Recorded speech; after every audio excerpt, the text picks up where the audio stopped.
सिर्फ 6 साल की उम्र, आंखों में सपने थे, चेहरे पर मासूम मुस्कान थी। लेकिन थैलीसीमिया जैसी गंभीर बीमारी से जूझ रहे रितेश मरांडी की जिंदगी आखिरकार सिस्टम की लापरवाही के आगे हार गई। धनबाद के छोटा मोना निवासी रितेश मरांडी का निधन हो गया। समाजसेवी अंकित राजगढ़िया ने इस मौत के लिए स्वास्थ्य व्यवस्था की बदहाली को जिम्मेदार ठहराया है। आरोप है कि एसएनएमसीएच में हेमेटोलॉजिस्ट की कमी और डे केयर सेंटर नहीं होने की वजह से थैलीसीमिया पीड़ित बच्चों को समय पर इलाज नहीं मिल पा रहा है। जबकि झारखंड हाईकोर्ट ने मार्च 2026 में ही सभी जिलों में डे केयर सेंटर स्थापित करने का आदेश दिया था।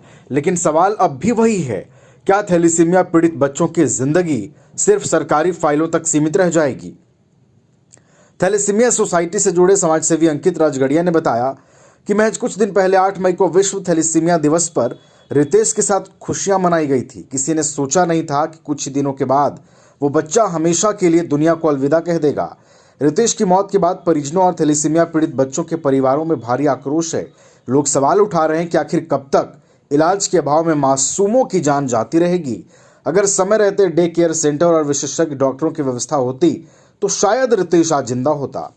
अंकित ने सरकार और स्वास्थ्य विभाग पर गंभीर आरोप लगाते हुए कहा कि थैलीसीमिया पीड़ित बच्चे सिस्टम की अनदेखी का शिकार हो रहे हैं। रितेश मरांडी अब इस दुनिया में नहीं है, लेकिन उसकी मौत ने कई बड़े सवाल छोड़ दिए हैं। क्या हाईकोर्ट के आदेश सिर्फ कागजों तक सीमित रहेंगे?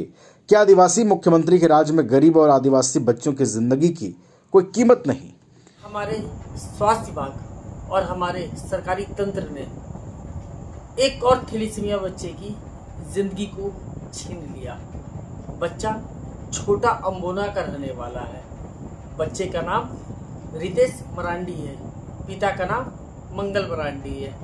आपको बता दूं कि ये बच्चा जो रितेश मरांडी है, इसका एक बड़ा भाई है जो नॉर्मल है, लेकिन रितेश मरांडी की छोटी बहन जो है वो महज 15 महीने की है। ये भी थैलीसीमिया जैसी गंभीर बीमारी से जूझ रही है। पर हमारे राज्य का स्वास्थ्य विभाग और हमारा जो सिस्टम है ये पूरी तरह से वेंटिलेटर पे जा चुका है। हमारे राज्य के मुख्यमंत्री, स्वास्थ्य मंत्री, स्वास्थ्य विभाग, जिला प्रशासन, जिला स्वास्थ्य विभाग, किसी को भी कोई मतलब नहीं है कि हमारे थैलीसीमिया बच्चे जिंदगी की जंग लड़ रहे हैं या जिंदगी की जंग हार रहे हैं। कल फिर एक थैलीसीमिया बच्चे की मौत हो गई। हर साल धनबाद जिले में 7 से 10 थैलीसीमिया बच्चों की मौत होती है, कल फिर हो गई।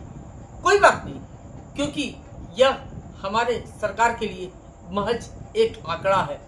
एसी के चेंबर में बैठने वाले बाबुओं के लिए ये महज एक आंकड़ा हो सकता है, लेकिन एक परिवार के लिए और हम जैसे लोग जो हर जिले में, पूरे राज्य में, पूरे देश में इन थैलीसीमिया बच्चों के लिए कार्य करते हैं, यह हमारे लिए महज एक आंकड़ा नहीं होता, यह हमारे घर के छोटे छोटे बच्चों के बराबर होता है।